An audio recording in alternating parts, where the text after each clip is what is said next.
자, 우리 마태복음 말씀 받겠습니다. 20장 1절에서 7절. 천국은 마치 품꾼을 얻어 포도원에 들여보내려고 이른 아침에 나간 집 주인과 같으니 저가 하루 한 데나리온씩 품꾼들과 약속하여 포도원에 들여보내고 또 제3시에 나가보니 장터에 놀고 섰는 사람들이 또 있는지라 저희에게 이르되 너희도 포도원에 들어가라. 내가 너희에게 상당하게 주리라 하니 저희가 가고 제6시와 제9시에 또 나가 그와 같이 하고 제11시에도 나가보니 섰는 사람들이 또 있는지라. 가로되 너희는 어찌하여 종일토록 놀고 여기 섰느뇨. 가로되 우리를 품꾼으로 쓰는 이가 없음이니이다. 가로되 너희도 포도원에 들어가라 하니라. 네. 오늘은 마태복음 20장을 마치면서 중요한 부분을 다시 한번 강조드리고 추가로 주신 말씀 조금 보도록 하겠습니다. 자, 이 본문 3절에 보면 장터에 놀고 있는 사람들이 있었어요.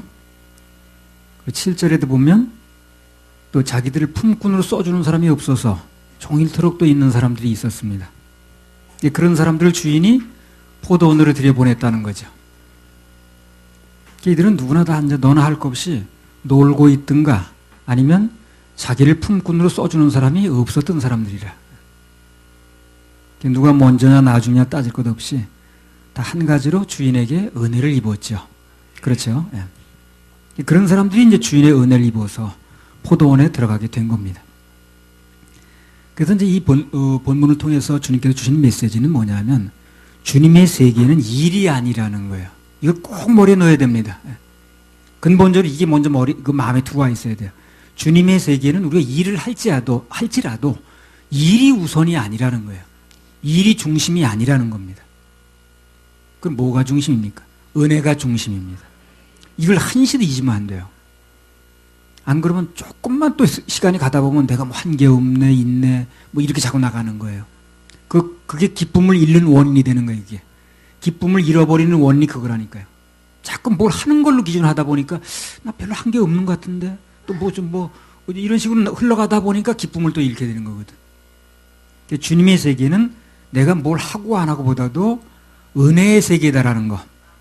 이걸 꼭 잊으면 안 됩니다. 매사를 이 일, 행위로 하는 사람은 힘들어요. 그리고 고통이 옵니다. 그러다 보니까 결국에 남는 게 뭐 이 사람들한테 원망이 남는 거예요. 아니 불평이 남든가. 결코 해피엔딩으로 끝나지 않아요. 일 중심으로 하면. 그러나 은혜 중심으로 하면 상황이 어찌 돌아갔든 나는 기뻐. 늘 감사한 거예요. 그래서 은혜 가운데 살길 바라는 거예요. 이 사람들 오늘 결국에 남는 게 원망 아니에요? 일 중심으로 하다 보니까 불평이고 말이에요. 그러나 일 끝나기 1시간 전에 들어온 사람들은 원망할 것도 없고 불평할 것도 없고 왜? 자기를 써준 자체가 은혜라. 들어온 자체가 기쁜 거야. 원망할 게 없는 거예요. 뭐 일한 것도 별로 없고 자기는 또. 그래서 늘 말씀을 드리는 겁니다만 진정한 구원의 은혜를 누리고 살려면 생각부터 바꿔야 돼. 생각부터.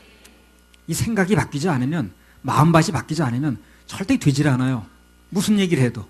그러니까 이 생수원에 서울교회 와가지고 계속해서 해야 될 일이 뭐냐면 마음을 바꾸는 겁니다. 근본 이 밭을 바꿔야 돼요. 그래야 말씀이 들어갑니다. 마음을 바꾸지 않으니까 말씀이 겉도는 거예요. 뭘 누린다고 저러나 저 사람은. 무슨 생각을 바꿔야 되냐면 모든 것은 우리 행위 기준이 아니라 은혜라는 거. 그것부터 근본적으로 바꿔야 됩니다. 바꿔야 돼요. 원래 그 자살에 관한 얘기를 우리 생수원에서 이제 꺼낸 이유도 바로 그거였습니다. 왜 그런 말이 나왔냐면 그때 뭐 정답인이든가 몇몇 기독교 연인들이 계속해서 이렇게 자살을 했어요. 뭐 거의 한 몇 개월 간격으로. 그게 뭐 기독교인들이 무슨 자살을 했다는 둥, 그래서 그 자살했으면 다 지옥 간다는 이렇게 얘기가 돌아가길래. 그래서 내가, 그건 아니기 때문에, 비록 자살로 생을 마감을 했다 할지라도, 그러나 그들이 예수를 믿고 구원받은 자였다면 이미 받은 구원이 취소되지 않는다. 이렇게 얘기를 했거든. 원래부터 그 구원이 그 사람이 뭘 하고 안 하고에 달린 게 아니었으니까. 그래서 비록 자살죄를 지었다 할지라도 그 죄도 예수님이 해결하신 거니까 그 죄만 빼놨다는 얘기가 없으니까. 예수님 보혈로 거듭난 사람은 그가 받은 구원이 취소되지 않는다. 그랬더니요, 막 사람들이 웅성대는 거야. 막 서로 시선 걸면서 쳐다보고. 그리고 뭐 내가 그럼 뭐 아는 무슨 목사, 무슨 장로, 그 유명한 부흥 강사 그런 사람들 다 그렇게 말하던데, 그러면 그 사람들 다 구원이 아니란 말이 하면서 뭐 아주 그냥 웅성대는 거예요. 예. 그리고 이제 거기다 내가 좀 몇 마디 더 붙였거든. 그 자살죄를 지면 무조건 지옥 간다. 그런 믿음은 예수님 보혈만 믿는 믿음이 아니기 때문에 그런 믿음으로 천국 갈 수 없다. 그랬더니 그냥 완전히 폭탄 터뜨린 거야, 그다음부터 이제. 그래가지고 막 울그락불그락 해가지고 그냥.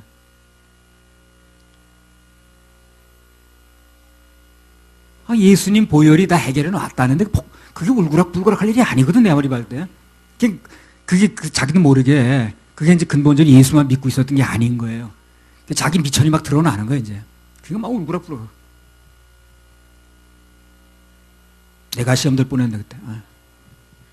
주님께서 명쾌하게 답변해 주신 게 하나 있어요. 그때. 그 구원의 근간이 되는 것이 믿음이거든요. 그렇죠? 그 믿음의 하자가 생겼는데, 그 믿음이 믿음으로 구원받는 건데, 그 구원의 근간이 되는 믿음의 흠이 생겼는데, 그게 구원이 될 수가 없는 거거든.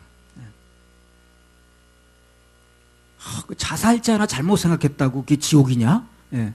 그럼 믿음 하나 잘못했다고 지옥이냐? 그 말인데, 구원의 근거가 믿음이라니까요. 그 근거되는 게 잘못됐는데, 될 리가 없는 거죠. 그에 비해서 2장 8절 9절에 나오잖아요. 구원은 믿음으로 받는다고 그랬잖아요. 그래서 믿음으로 받는 구원의 핵심이 그건데, 거기 흠이 생겼는데, 아주 핵심 부품에 흠이 생겼는데, 그 기계가 돌아갈 리가 없는 거예요. 그래서 늘 말씀을 드렸지 않습니까? 생수가 아무리 큰 통으로 하나 있어도 거기다 오물을 한 국자만 넣으면 생수가 아니라니까요. 아무도 생수라고 말하지 않아요, 그거요. 소고기를 아무리 양념을 잘해서 맛있게 해놔도 거기 독을 좀 묻혀봐요. 그럼 누가 그걸 소고기라고 그럽니까? 독이라고 그러지. 그래서 그 자살죄 부분이 넘어가지 않으면 절대 온전한 믿음이 될 수가 없어요. 이걸 사람들이 그렇게 받아들이는데 어려워하더라고. 결국 예수님 피만 믿었는 얘기를 하는 건데, 그 자기가 예수만 믿은 게 아닌 거예요, 이게. 그걸 빨리 깨닫지 못하더라고. 내가 예수만 믿은 게 아니구나 하는 걸 빨리 깨달아야 되는데, 그걸 그렇게 그냥 붙들고 늘어지더라고. 그걸 붙들고 늘어져서 뭘 하려고 그러는지 모르겠어. 그 생각이 곧 믿음이거든요. 그 사단이 속여가지고 각자 생각이 다를 수 있지 뭐. 아니, 목사들이 얘기하는 사람이 있더라니까. 생각이 다를 수 있대. 그 생각이 믿음이에요. 그럼 믿음이 어떻게 다릅니까? 예수 믿고 구원받는 믿음이 어떻게 다를 수가 있냐고. 아이들 믿음이나 어른 믿음이나 목사의 믿음이나 성도의 믿음이나 어떻게 다를 수가 있습니까? 똑같이. 거기에 속으면 안 됩니다. 거기에 속으면 안 돼요. 안 속아. 속으면 안 됩니다. 여러분, 이거를 분명히 알려줄 수 있는 교회에 왔다는 거 감사하세요, 여러분. 다 아는 것 같아도요, 나가서 가면 길에 물어보세요. 모르는 사람이 태반입니다. 사단은 믿음의 문제와 생각의 문제를 달리 생각하게 만드는 거예요. 그래서 믿음 문제가 생기면 안 된다는 걸 알면서도 생각 차이인데 뭐. 어떤 목사가 그러더라니까. 생각 차이인데 뭘 그러냐, 그게. 그 생각이 믿음이에요. 믿음이 구원받는 믿음은 목사의 믿음이나 박하음의 믿음이나 다를 바가 없습니다. 똑같아야 됩니다. 아니, 박하음인 그러면 뭐 예수만 믿어야 구원받는다고 나는 그럼 예수 외에 다른 거 있어야 그렇게 믿는다는 거 그렇지 않죠? 애들이나 어른이나 구원받는 믿음은 똑같아요. 어떻게 다를 수가 있냐고. 근데 생각이 다르다는 거예요. 그 생각이 다를 수 있지 뭐 똑같이 생각을 가지려고 그래? 이렇게 얘기하더라고요. 어떤 사람이 자살죄는 예수님 보혈로도 덮을 수 없다고 그렇게 난 생각한다. 그건 단순한 생각이 아니에요. 그 사람의 믿음이 잘못된 겁니다. 그리고 구원은 믿음으로 받는 거기 때문에 그 믿음 가지고는 구원받을 수 없는 거예요. 그 믿음은 예수만 믿는 게 아니라니까요. 예수만 믿어야 구원되는 건데 예수만 믿지 않으니까 구원이 안 되죠, 당연히. 근데 자기는 속고 있는 거예요. 그래가지고 나중에 이제 종점에 가서 이제 될 일은 지옥 가는 것밖에 없는 거예요. 그게 무슨 몇 년 살다 나오는 감옥이 아닙니다, 지옥은요. 영원히 거기는 영원히. 그걸 한번 생각해 보세요. 이게 보통 일인가. 골로새서 2장 13절. 또 너희의 범죄와 육체의 무할례로 죽었던 너희를 하나님이 그와 함께 살리시고 우리에게 모든 죄를 사하시고 모든 죄를 사하시고. 예수님께서 십자가에서 해결하신 죄는 무슨 죄입니까? 모든 죄입니다. 모든 죄. 모든 죄. 모든 죄. 아, 이걸 좀 머리에 넣으세요. 가슴에. 넣어야 됩니다. 모든 죄. 자살죄는 무조건 지옥 간다는 그런 생각은 구원의 핵심인 그러한 그 믿음에 문제가 생겼기 때문에, 온전한 믿음이 아니기 때문에 그야말로 지옥 가는 거예요. 근데 그래서 그렇게 믿던 사람이 어느 날, 아, 그게 아니네. 자살죄도 예수님 보혈로 덮어질 수 있는 거네. 그렇게 믿어졌다면, 그렇다면 그렇게 믿기 전에 믿음은 지옥 갈 믿음이었다는 거, 그걸 인정을 해야 됩니다. 그래야 과거와 단절이 돼요. 그렇게 믿어지고 선언해야 과거하고 단절이 됩니다. 과거가 날 쫓아오지 못해요. 그건 구원받을 만한 믿음이 아니었거든. 그래서 그걸 딱 선언을 해야만 과거와 단절이 되는 거예요. 근데 그걸 또 선언을 안 하더라고. 그게 과거와 단절이 안 돼. 계속 그게 날 끌어잡아 다니는 거예요. 그걸 끌고 연결해서 뭐가 유리한지 나 모르겠어요. 잘못된 과거가 끊는 게 좋지 않아요? 내가 과거에 가슴 아픈 과거가 있다면, 상처가 있다면 빨리 끊는 게 좋잖아요. 그걸 계속 연결해 줄 게 뭐 있냐고. 아무튼 생각이라는 단어를 믿음의 문제로 바꾸게 되면 그런 정답이 분명하게 나옵니다. 정답을 알려줬는데도 막무가내 또 그렇게 얘기하는 사람도 있더라고. 그거 참 구제불능이지. 구제불능. 그래서 어느 날, 그 자살죄라는 것도 예수님 보혈로 덮을 수 있구나. 예수님이 십자가에서 다 해결해 놓으셨구나. 그렇게 새롭게 깨달아지고 믿어졌다면, 그럼 그때부터라도 그렇게 고백하고 과거와 손을 그어야 돼요. 과거와 손을 그어야 됩니다. 내가 잘못 생각했다고, 잘못 믿었다고. 그러면서 과거가 떨어져 나가는 거예요. 그러면 그 후로 모든 게 일사천리로 나갑니다. 일사천리. 하여튼 올해 2017년 일사천리로 나갈 겁니다.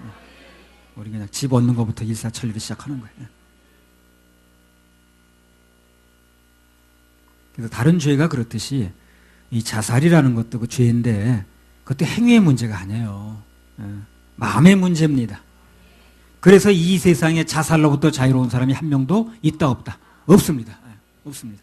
나는 자살을 안 해낸디요. 자살 안 한 게 아니라 이 사람이 마음의 문제이기 때문에 마음으로 내 자신을 조금 미워했다라든가 낙심했다라든가 실망했다라든가 다 자살에 들어가는 거예요. 그게 다른 사람 미워하면 살인이라고 그러잖아요. 그래서 간음죄로부터 자유로운 사람이 하나도 없는 거나 똑같습니다. 원리가. 요한일서 3장 15절에 보면 미워하는 게 살인이라고 그랬잖아요. 그럼 살인을 안 한 사람이 누가 있겠어요?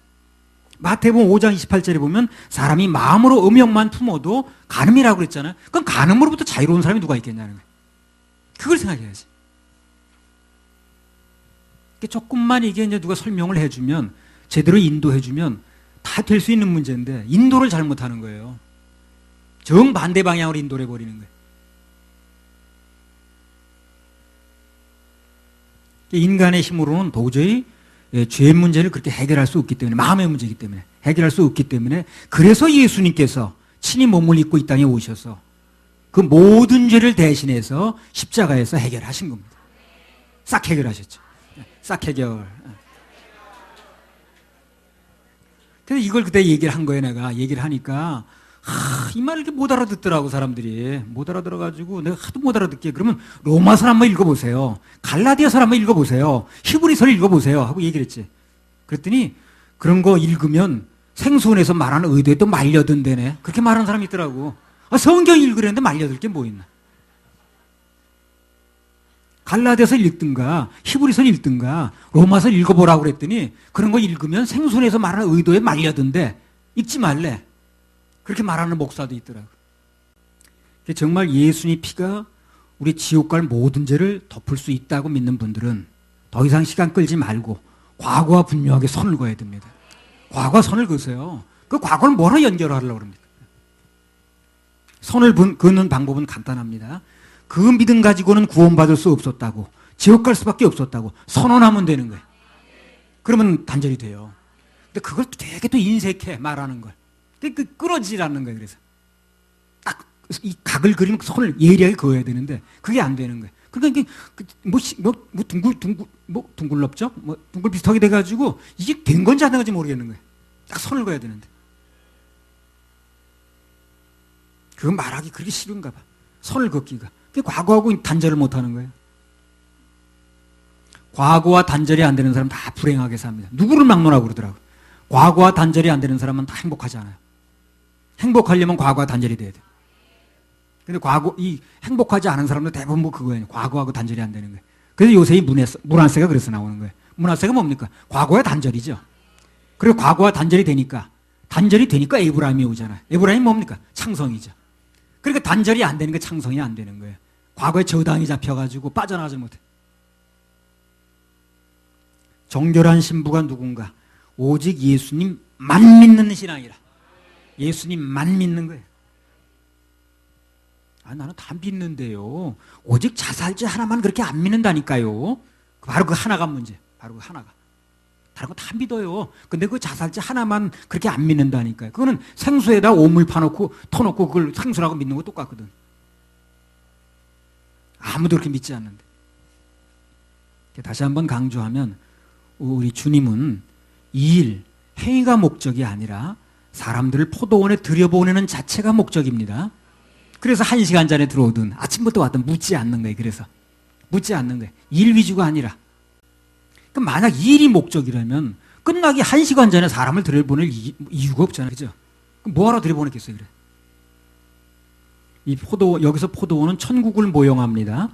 그러니까 천국에 들어가는 것은 새벽부터 와서 일을 더 했느냐, 아니면 오후 늦게 들어와서 별로 한 게 없느냐, 그 공로가, 내 공로와 행위 문제가 아니라는 거예요. 천국에 들어가는 것은 그냥 주인의 초청에 응하면 되는 겁니다. 들어가면 되는 거예요. 거기서 뭐 문 지키고 서가지고 뭘 물어보지 않아요. 그럼 일하는 것에 관계없이 포도원, 즉 천국에 들어가는 것입니다. 할렐루야. 우리 하나님께 박수 올려드려요. 로마서 4장 6절에서 8절. 이런 것이 없이 하나님께 의로 여기심을 받는 사람의 행복에 대하여 다윗의 말한 바 그 불법을 사하심을 받고 그 죄를 가리우심을 받는 자는 복이 있고 주께서 그 죄를 인정치 아니하실 사람은 복이 있도담과 같으니라. 자 보세요. 일한 것이 없이, 그렇죠? 일한 것이 없이 그랬죠. 일한 것이 없이 그 불법을 사하심을 받고 그 죄를 가리우심을 받는 자는 복이 있다. 그러잖아요. 복이 있다. 죄를 안 지어서 복이 있는 게 아니라니까요. 죄를 안 지어서 복이 있는 게 아니라 비록 죄는 지었다 할지라도 그 죄를 인정 안 한다니 복이 있다는 거예요. 이 말을 잘 알아들어야 돼요. 죄를 안 지어서 복이 아니라 죄를 지었다 할지라도 그 죄를 인정 안 한다니. 이제 그게 복인 거예요. 그걸 사람들이 몰라. 역대하 20장 15절에서 17절. 역대하 20장 15절에서 17절. 야시엘이 가로되 온 유다와 예루살렘 거민과 여호사밧 왕이여 들을지어다. 여호와께서 너희에게 말씀하시기를 이 큰 무리로 인하여 두려워하거나 놀라지 말라. 이 전쟁이 너희에게 속한 것이 아니요 하나님께 속한 것이니라. 내일 너희는 마주 내려가라. 저희가 시스 고개로 말미암아 올라오리니 너희가 골짜기 오기 여루엘 들 앞에서 만나려니와 이 전쟁에는 너희가 싸울 것이 없나니 항오를 이루고 서서 너희와 함께한 여호와가 구원하는 것을 보라. 유다와 예루살렘아 너희는 두려워하며 놀라지 말고 내일 저희를 마주 나가라. 여호와가 너희와 함께하리라 하셨느니라 하매. 예, 이 전쟁이 너희에게 속한 것이 아니요 하나님께 속한 것이니라. 그래서 이 전쟁에는 너희가 싸울 것이 없나니 하나님께 속한 전쟁은 내가 싸울 게 있다 없다? 없습니다. 그래서 이 전쟁에는 너희가 싸울 것이 없나니 항오를 이루고 서서 너희와 함께한 여호와가 구원하는 것을 보라. 출애굽기 14장에 똑같은 얘기 나옵니다. 하나님께 싸우시는 것을 보라. 그래서 신앙에는 두 가지 전쟁이 있습니다. 첫째는 자기에 속한 전쟁이 있어요. 나에게 속한 전쟁. 그리고 또 하나는 여호와께 속한 전쟁이 있어요. 두 가지입니다. 그래서 첫 번째 전쟁은 내가 싸우는 거죠. 내게 속했으니까 누가 싸우겠어요. 첫 번째 전쟁은 내가 싸우는 전쟁. 그런데 내가 싸우는 전쟁은 엄청 힘듭니다. 그리고 이길 확률도 거의 없어요. 로마서 7장 22절에서 24절. 내 속 사람으로는 하나님의 법을 즐거워하되 내 지체 속에서 한 다른 법이 내 마음의 법과 싸워 내 지체 속에 있는 죄의 법 아래로 나를 사로잡아 오는 것을 보는도다. 오호라, 나는 곤고한 사람이로다. 이 사망의 몸에서 누가 나를 건져내랴. 그래서 신앙생활 내가 싸우려고 하면 어떻습니까? 결론이 오호라, 나는 공고한 사람이로다. 이 사망의 몸에서 누가 날 건져내겠느냐? 그런 탄식밖에 나올 게 없어요. 그 유명한 바울 사도도. 그러나 두 번째, 이 전쟁이 너희에게 속한 것이 아니요, 즉 내게 속한 것이 아니요, 하나님께 속한 것이니라. 그래서 그 전쟁이 하나님께 속했다고 믿으면 그러면 그때부터 내가 싸우는 게 아니에요. 내가 싸우는 게 아니라 그분께서 대신 싸워줍니다. 그러면 백전백승이에요. 네, 백전백승. 그러니까 이 전쟁이 누구에게 속한 전쟁이냐, 그걸 분명히 해야 돼. 로마서 8장 1절이죠. 그러므로 이제 그리스도 예수. 그래서 로마서 7장에는 내가 속한 전쟁이라고 싸우니까 힘들었죠, 바울 사도가. 8장으로 넘어가서 어떻게 바뀌었나 보요, 싸움이.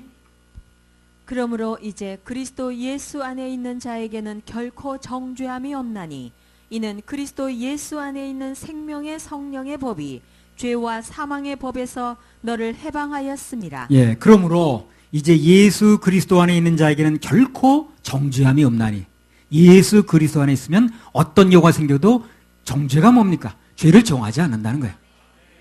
그럼 자살죄는 역시 안 정하죠. 난 성경대로 얘기를 하는 거예요. 그러니까 성경대로 얘기 안 하는 게 문제지. 이는 그리스도 예수 안에 있는, 뭘 근거로 그 얘기를 하냐는 거예요. 이는 그리스도 예수 안에 있는 생명의 성령의 법이 죄와 사망의 법에서 너를 해방하였습니다. 이 말씀이 믿어져야 돼요. 이 말씀이 믿어져야 모든 것으로 해방되고 어떤 문제를 당하든 백전백승입니다. 해방.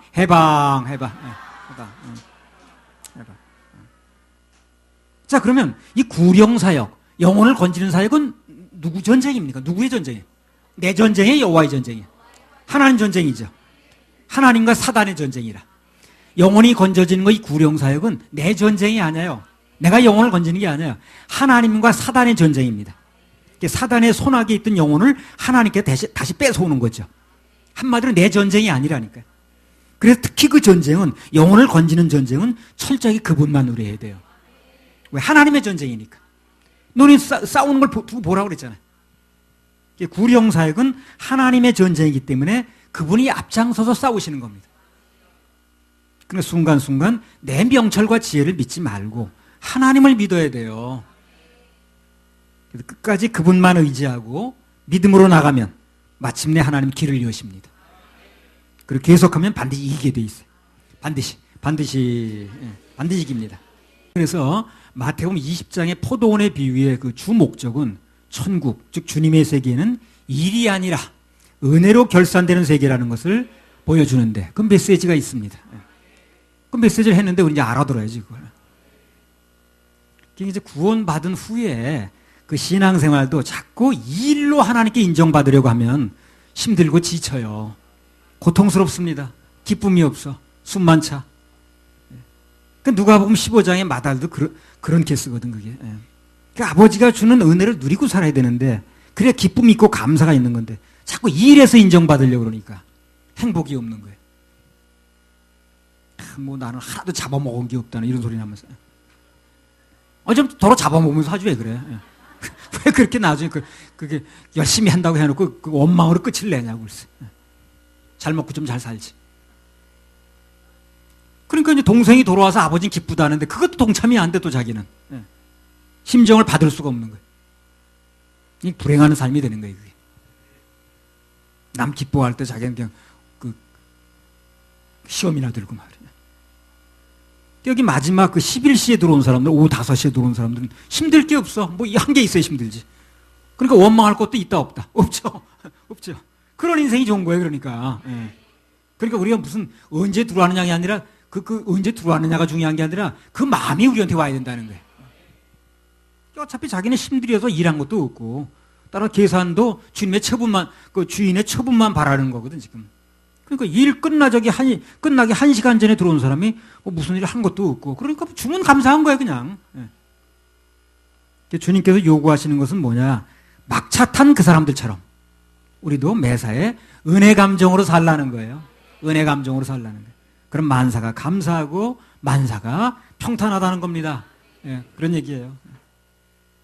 우리는 언제나 항상 그 막차 탔다는 그 은혜 감정을 놓치면 안 됩니다. 우리 그리스도인들의 인생은 태어날 때부터 은혜로 태어났어요. 태어날 때부터. 종류가 그렇게 태어났기 때문에 삶도 은혜로 사는 거예요, 우리. 삶도 은혜로 사는 거예요. 배는 뭘로 움직입니까, 배가? 배가 뭘로 움직여요? 키. 키로 움직여요. 키로 방향을 잡잖아요. 근데 노아의 방주는 키가 없었습니다. 없었어요. 키가 없었습니다. 그럼 노아의 방주에 키가 없다는 건 뭘 의미하는 거예요? 주님이 직접 조종하시겠다는 거죠. 주님이 직접 조종하시겠다. 왜 그러냐면 그 방주 속에 노아와 가족들을 구원하고 보호하는 건 누구 일이에요? 하나님 일이거든. 그분이 직접 조종하는 거예요. 그 방주 안에서 자기가 애쓸 필요가 없는 거예요. 탔으면 돼, 저기. 그 방주 안에 탔으면 돼. 그 안에 올라타고 앉아가지고 자기가 막 애를 쓸 필요가 없다니까. 애쓰지 말라고 키를 만들지 않는 거예요. 그래서 그 안에 애쓰지 말라고. 무조건 너희 타기만 하면 돼. 그러면 하나님께서 직접 조종하고 움직여 줄 테니까 너희들은 그 안에 누리라는 거거든. 그 키를 만들지 않는 거예요, 그 안에. 없는 길을 만들어 달라고 할 필요 없어요. 애초부터 만들지 않았다니까요. 구원의 방주에 타면 하나님이 알아서 하시는 거예요. 그냥 타고 앉았으면 돼. 근데 뭘 그 타고 앉아가지고 그냥 애를 쓰냐고 그렇게.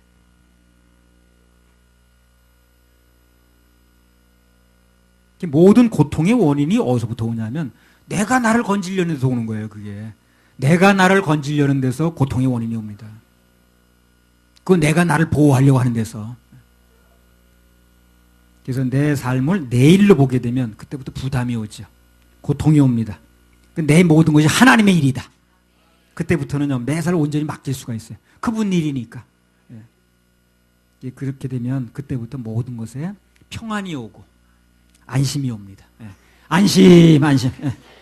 안심하라. 예. 내 삶의 모든 문제가 하나님 일입니다. 안심하시면 됩니다. 다시 한번 안심하라. 이사야 41장 10절. 이사야 41장 10절. 두려워 말라. 내가 너와 함께 함이니라. 놀라지 말라. 나는 네 하나님이 됨이니라.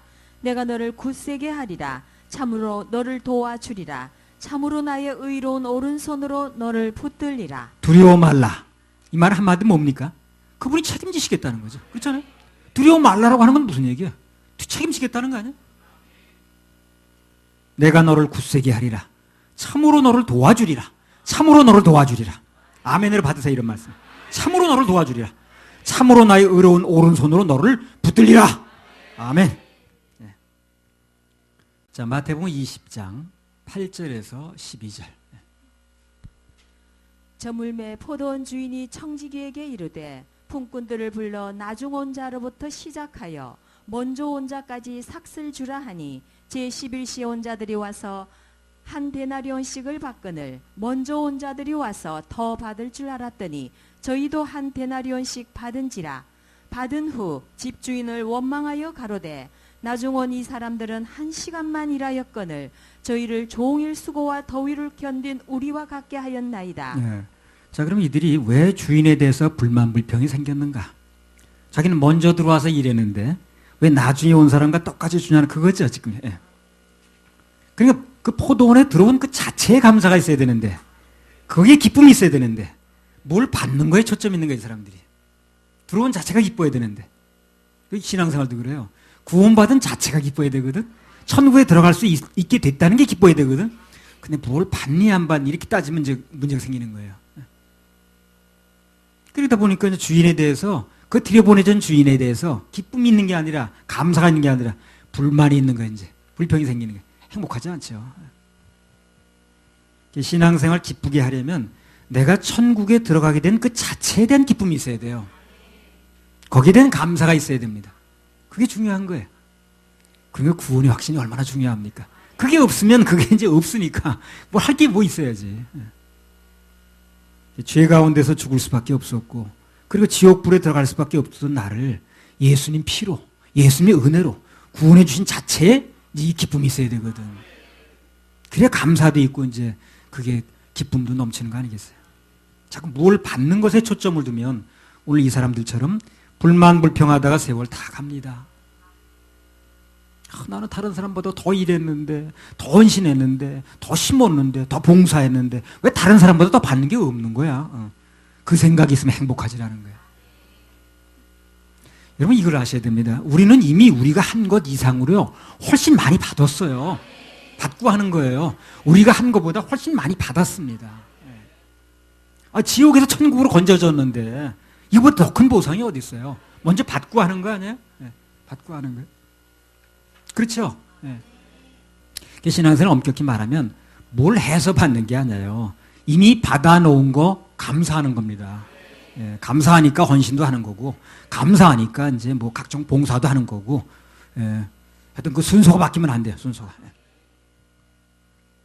오늘 우리는 모두는 너나 할 것 없이 일 끝나기 전 1시간 전에 포도원에 들어온 사람들입니다. 우리가 그래요, 우리가. 아무 공로 없이, 일한 것도 없이 포도원에 들여보내진 사람이 바로 우리라니까. 여기 나온 이 사람들이 아니라 우리예요. 그래서 우리는 늘 포도원으로 불러주시고 넣어주신 주님께 감사하면서 살면 되는 겁니다. 감사하죠. 박수 한번 해드립시다. 감사합니다. 마태복음 20장 13절에서 16절. 주인이 그 중에 한 사람에게 대답하여 가로되 친구여 내가 네게 잘못한 것이 없노라. 네가 나와 한 데나리온의 약속을 하지 아니하였느냐. 내 것이나 가지고 가라. 나중은 이 사람에게 너와 같이 주는 것이 내 뜻이니라. 내 것을 가지고 내 뜻대로 할 것이 아니냐. 내가 선함으로 네가 악하게 보느냐. 이와 같이 나중된 자로서 먼저 되고 먼저 된 자로서 나중되리라. 자, 여기서 꼭 알아야 될 게 하나 있는데 뭐냐면 하나님의 세계는 행동대로 또는 실적대로 하는 것이 아니라 약속대로 한다는 거예요. 약속. 그리고 우리 약속을 잡는 게 중요하겠지, 그죠? 뭘 한 실적대로 하는 게 아니에요. 약속대로 하는 겁니다. 무슨 약속을 우리에게 주어주셨는가? 이걸 잘 알아야 돼요. 그걸 모르면 또 구원의 행위가 또 포함되는 거예요. 그래서 포도원에 들어가기만 하면 일한 양에 관계없이 무조건 한 데나리온씩 준다는 거. 그 약속이 중요합니다. 구원은 우리 행위에 관계없이 구원의 방주에 타기만 하면 건져주기로 한 약속. 그걸 믿는 게 중요한 거예요. 왜? 그게 하나님 뜻이니까. 요한복음 5장 24절. 진실로 진실로 너희에게 이르노니 내 말을 듣고 또 나 보내시는 믿는 자는 영생을 얻었고 심판에 이르지 아니하노니 사망에서 생명으로 옮겼느니라. 이 약속이 중요합니다. 약속이 중요합니다. 약속을 믿어야 됩니다. 결국 약속대로 되는 거예요. 약속대로. 자, 마태복음 10절부터 23절. 그때에 세베대의 아들의 어미가 그 아들들을 데리고 예수께 와서 절하며 무엇을 구하니 예수께서 가라사대 무엇을 원하느뇨. 가로되 이 나의 두 아들을 주의 나라에서 하나는 주의 우편에 하나는 주의 좌편에 앉게 명하소서. 예수께서 대답하여 가라사대 너희 구하는 것을 너희가 알지 못하는도다. 나의 마시려는 잔을 너희가 마실 수 있느냐. 저희가 말하되 할 수 있나이다. 가라사대 너희가 과연 내 잔을 마시려니와 내 좌우편에 앉는 것은 나의 줄 것이 아니라 내 아버지께서 누구를 위하여 예비하셨든지 그들이 얻을 것이니라. 여기 이 본문을 가지고 전에 우리 다이가 질문을 한 적이 있어요. 뭘 질문했냐면 두 가지를 질문했는데, 첫째는 마태복음 20장 22절에도 잔이 나오고 마태복음 20장 23절에도 잔 얘기가 나오는데 그 잔의 의미가 같냐는 거예요. 지금 20장 22절의 잔과 20장 23절의 잔이 같냐는 거지 지금. 20장 22절의 잔은 뭡니까? 예수님께서 마시려는 잔이죠. 23절의 잔은 우리가. 그러니까 그 잔과 그 잔이 같냐는 거예요 지금요. 이 예수님께서 마시려는 잔은 십자가 형벌을 얘기를 합니다. 그렇죠? 그래서 그 잔은 근본적으로 예수님만 마실 수 있어요. 우리도 그 잔을 마실 수 있는 방법이 있는데 뭐냐면 은혜로 돼요. 은혜로. 갈라디아서 2장 20절.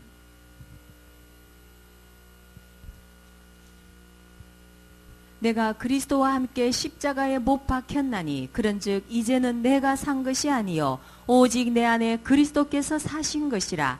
이제 내가 육체 가운데 사는 것은 나를 사랑하사 나를 위하여 자기 몸을 버리신 하나님의 아들을 믿는 믿음 안에서 사는 그러니까 것이라. 예수님께서 십자가에 못 박히실 때 나도 그분과 함께 못 박혔다. 그렇게 믿으면 같이 마시는 게 되는 거예요. 같이 마시는 게 되는 거예요. 이제는 내가 산 것이 아니 오직 내 안에 그리스도께서 사신 것이고 또 이제부터는 나를 사랑하사 나를 위해 자기 몸을 버리신 하나님의 아들을 믿는 믿음 안에서 산다. 그렇게 믿으면 역시 주님의 잔을 같이 마시는 게 되는 겁니다. 자, 20장 23절도 읽어보세요. 마태복음. 가라사대 너희가 과연 내 잔을 마시려니와 내 좌우편에 앉는 것은 나의 줄 것이 아니라 내 아버지께서 누구를 위하여 예비하셨든지 그들이 얻을 것이니라. 그래서 주님의 은혜로 그 잔을 같이 마실 수는 있는데 이 23절에 나오는 잔은 예수님 좌우편에 앉는 거, 그 상급은 아버지께서 예비한 자들이 받는다는 겁니다. 간단히 말하면 상급은 무조건 주어지는 게 아니라 어떻게 한다는 게 심는 대로 주어진다는 거예요. 간단하게 말하면 그래요. 구원은 은혜로 받고 상급은 심는 대로 받는다. 이렇게 말하면 되겠어요. 그런 맥락에서 은혜로 구원받았다고 막 살면 안 되죠. 심는 대로 거두는 거니까.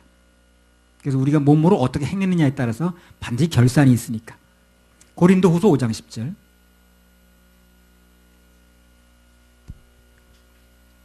이는 우리가 다 반드시 그리스도의 심판대 앞에 드러나 각각 선악간에 그 몸으로 행한 것을 따라 받으려 함이라. 예, 바로 그 말입니다.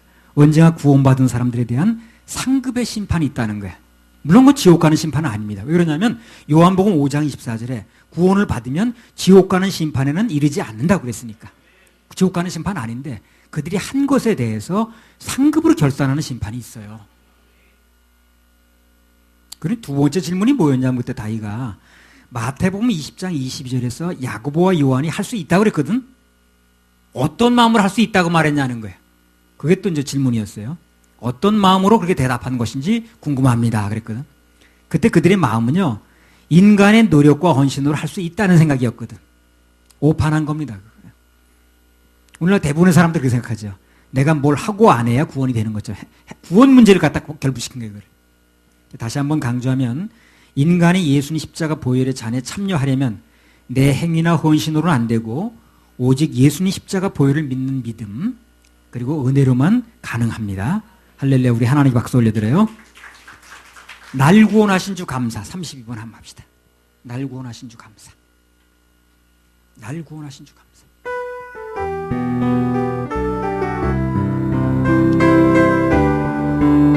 날 구원하신 주 날 구원하신 주 감사.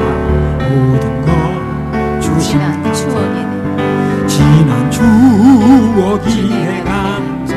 주내 곁에 계시네. 향기로운 봄철의 감사. 외로운 가을날 감사. 사라진 눈물도 감사. 나의 영혼 평안하신 응답하신 거절하신 도 감사.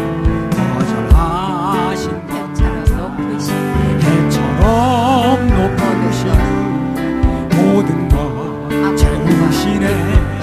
아픔과 기쁨도 감사. 절망 중 위로 감사. 그냥 못할 은혜 감사. 주신 사랑 감사해. 길가에 잠긴 곳 감사. 잠긴 곳 가신 감사.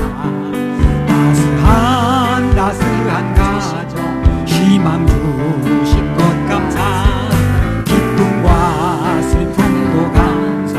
하늘 평안을 감사. 내일의 희망을 감사. 영원토록 감사해. 영원토록 감사해. 아멘. 영원토록 감사해.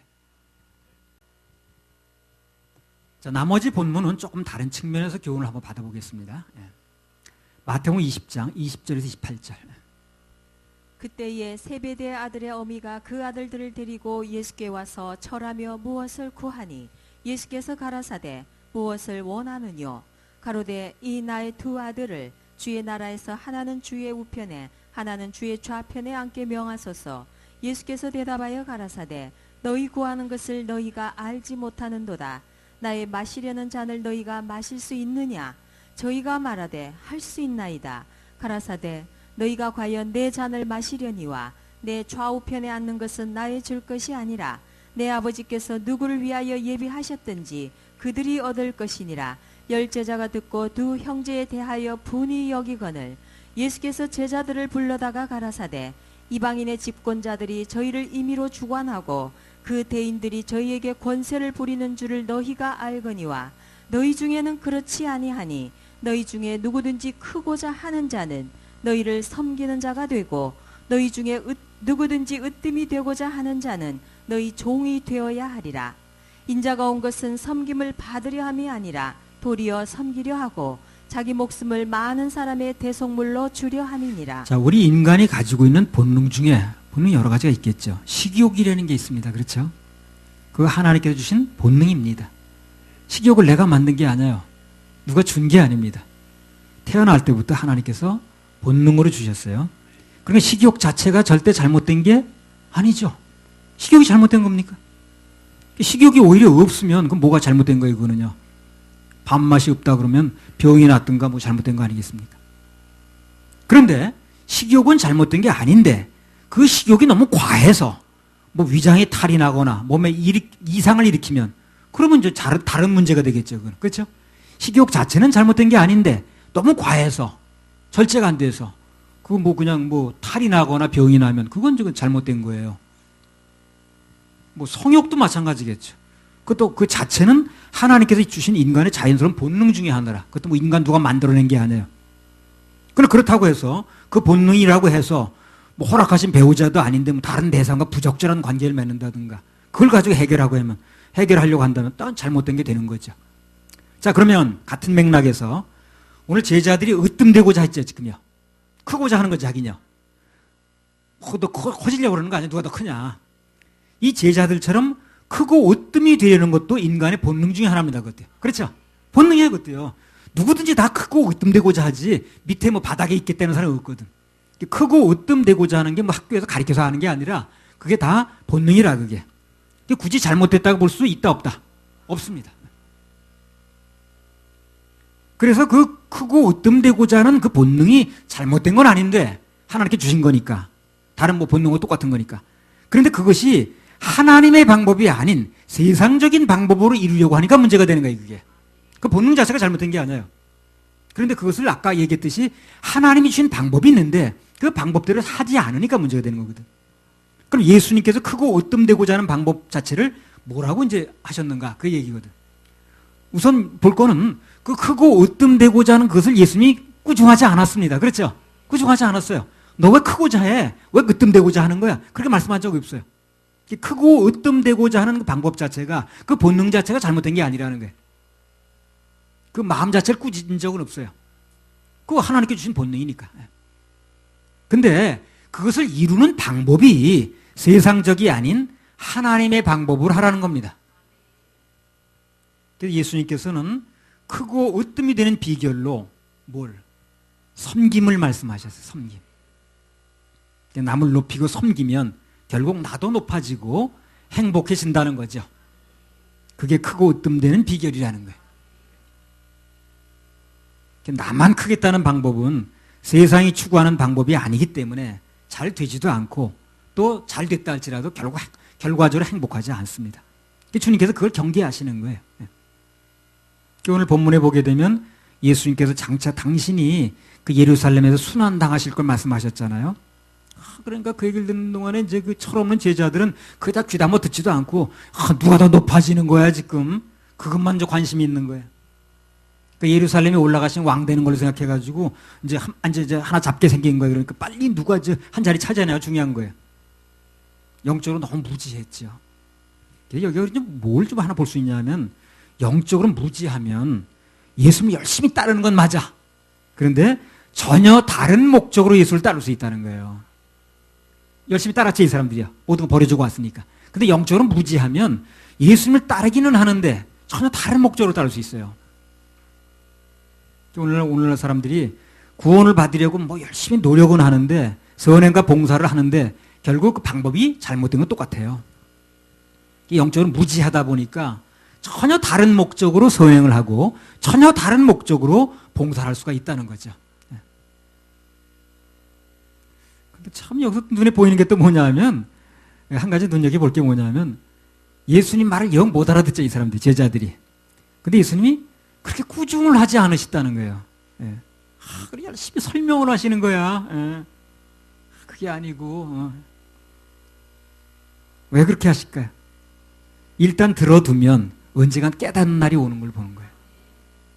예수님이 그걸 기대하시고 그들에게 말씀하시는 거예요. 우리 사역자들도요, 상대가 잘 못 알아듣거나 깨닫는 게 늦어도 그냥 꾸준히 설명을 해주세요.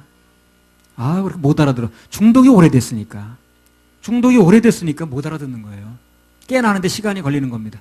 그걸 왜 이렇게 머리가 둔하냐는 둥, 왜 이렇게 고집만 피고 앉았냐는 둥, 뭐 그렇게 몰아붙일 게 아니라, 아직 중독이 안 풀려서 그런 거예요, 그게.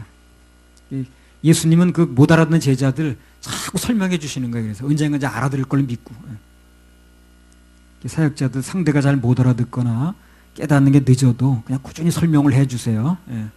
성령님의 도우심을 구하면 언젠가 깨닫는 날이 옵니다. 우리도 마찬가지입니다. 주님 말씀이 좀 이해가 안 되고 지금 현재 듣는 순간 이해가 안 되고 내 생각하고 틀려도 일단 아멘으로 받아놓으세요, 그냥. 그럼 언젠가 성령님이 깨닫게 해주는 날이 옵니다. 그게 그 말이었구나. 그게 그 말이었네. 하고 깨닫는 날이 오니까 우선 이해가 안 돼도 그냥 받아두세요. 마음에 심어놓으세요, 그냥. 오늘 이 제자들도 그렇고요. 그 어머니도 나중에 다 깨달았습니다, 나중에는요. 그래서 앞서 지난 시간에 말씀드린 대로 몸도 내놔서 이 사람들이요. 목숨도 내놓고 했습니다, 다. 지금은 그렇게 말했지만 언젠가 그 말이 깨닫는 날이 온다니까요. 우리도 말씀 듣다가 내 생각과 안 맞는다고 시험 들지 말고요. 그냥 아멘으로 마음에 담아놓으면 나중에 깨닫는 날도 오고 또 적용되는 날도 오는 거예요. 그래서 예배가 중요해요. 이런 말씀이 입력이 돼야 언젠가 출력도 되는 거거든. 그러니까 예배에 오면 말씀이 선포되면 그냥 아멘으로 담아놓으시면 돼요. 그럼 언젠가 그 말씀이 내게 딱 적용이 되고 그게 그 말씀이었구나 하고 깨닫는 날이 온다니까요. 그래서 예수님께서 그냥 그 못 알아듣는 제자 놓고 계속 설명을 하시는 거예요. 우리 사역자들도 되게 못 알아듣는 사람 있죠. 그런 사람 그냥 계속 얘기해 주면 돼요. 그냥 얘기해 주고. 둔하냐는 둥, 중독이 돼서 그런 거지. 마태복음 20장 24절. 열 제자가 듣고 그 두 형제에 대하여 분이 여기거늘. 그 두 제자의 어머니가 막 누구 우리 아들 어디 앉혀달라고 그런 얘기하니까 높여달라고 그러니까 그 얘기를 들은 나머지 제자들이 막 분한 마음을 가졌어. 씩씩거리면서. 저런. 왜 그럴까요? 자기 똑같은 마음을 가지고 있는 거야, 지금. 똑같은 마음을 가지고 있는데 상대가 선수를 친 거야. 그러니까 막 열받아가지고 그냥 분한 거지, 그냥. 내가 먼저 얘기했어야 되는 건데, 그냥. 저것들이 먼저 얘기했네, 그냥. 남을 비난하거나 흉을 보는 것은요, 자기도 같은 마음일 경우가 많아요. 그러니까 쭉 점검을 해봐야 됩니다. 씩씩거리고 막 그럴 때 있죠. 막 씩씩거리고 성질나고 그러면, 나도 그런 마음 아니야? 근데 저 사람이 먼저 선수 치니까 성질나서 그런 거 아니야? 살펴볼 필요가 있습니다. 남 잘 될 때 아멘하는 마음이 없으면 화도 잘 나고요. 상처도 잘 받습니다. 남자 될 때 아멘. 남자 될 때 아멘. 아무튼 그래서 세상적인 원리는 남이 어떻게 되든 간에 나만 잘 되고 나만 높아지고 나만 으뜸되면 되는 거예요. 그러나 주님 안에서의 원리는 섬기는 겁니다. 다른 사람의 행복에 아멘하는 거예요. 그럼 결국 나도 높아진다는 거예요. 그래서 으뜸되고 높아지고자 하는 것이 잘못된 건 아니로되 그 방법을 하나님 방법으로 해야 된다. 그 방법을 예수님 방법대로 해야 된다는 거예요. 주님 안에서의 원리는 섬기는 것이고 다른 사람의 행복에 아멘하는 것이고. 그래서 앞서 말씀드린 대로 으뜸되려는 생각, 그 생각 자체가 잘못된 건 아닌데 그 예수님께서도 그 마음 자체를 꾸중하지는 않았다고 했어요. 근데 문제는 그 방법이 세상적에서는 안 된다는 거예요. 높아지는 것은 예수님께서 가르쳐 주신 방법 그대로 이루어져야 됩니다. 그래 모두가 으뜸되고 모두가 행복해질 수가 있어요. 물론 이제 나에게 상처 주고 나를 분노하게 만들고 그래서 마음에 싫은 사람까지 그걸 섬겨준다는 거, 품는다는 게 쉽지는 않습니다. 그렇죠? 쉽지 않아요. 그냥 나에게 상처 주고 그냥 다른 분노하게 만들고 그냥 그 싫은 사람까지 내가 그걸 섬겨준다는 게 그게 쉬운 건 아니에요. 그러나 그럼에도 불구하고 그 사람에게도 섬기는 마음을 가지면, 용서하고자 하는 마음을 가지면 그것이 결국 나 자신을 큰 사람으로 만드는 거예요. 그를 위한 게 아니에요. 내가 커지는 겁니다. 싫은 사람을 마음에 품을 만큼 그렇게 큰 그릇이 되는 거예요, 내가. 그런 측면에서만 보더라도 그 섬긴다는 게, 품는다는 게 절대로 손해가 아니죠. 내가 커지는 거예요. 그런 정도까지 품을 수 있는 그릇이 내가 되는 거거든, 지금. 그래서 주님께서 우리 말씀하시는 건 손해가 아닙니다. 내가 큰 그릇 돼서 손해 볼 게 뭐 있나? 그렇죠? 그 큰 바퀴가 돼서 웬만한 건 넘어갈 수 있으면 손해될 게 뭐 있어요? 바퀴가 조금 해가지고 그냥 전부 걸리기만 하면 손해지. 그릇만큼은 얼마든지 담을 수 있는데, 그렇잖아요? 복도 담을 수 있고 은혜도 담을 수 있고 뭐든 담을 수 있는데, 섬김은 절대 우리의 손해가 아니기 때문에 예수님께서 그 말씀하시는 겁니다. 섬김은 손해가 아닙니다. 한번 보세요. 섬김은 손해가 아닙니다. 섬김은 손해가 아니에요. 또 앞에다 옆에 분하고 섬김은 손해가 아닙니다. 손해가 아니에요. 섬김은 손해가 아닙니다.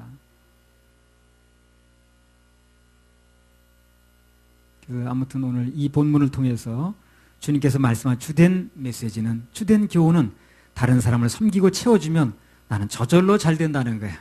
저절로 큰다는 것입니다. 그래서 오늘은 마태복음 20장을 이제 반복해서 좀 강조해서 말씀을 드렸는데요. 두 가지로 말씀을 주로 드렸습니다. 우선 전반부에서는 주님의 포도원은 일 위주가 아니라 은혜가 위주다. 그래서 구원도 은혜로 된다 하는 말씀을 드렸고요. 그리고 후반부에서는 크고 으뜸되고자 하는 것이 나쁜 것은 아니지만, 그러나 그 방법은 주님께서 말씀하신 그 섬김의 방법대로 해야 된다. 이렇게 말씀을 드렸습니다. 할렐루야. 우리 깨닫게 하신 하나님께 박수 올려드려요.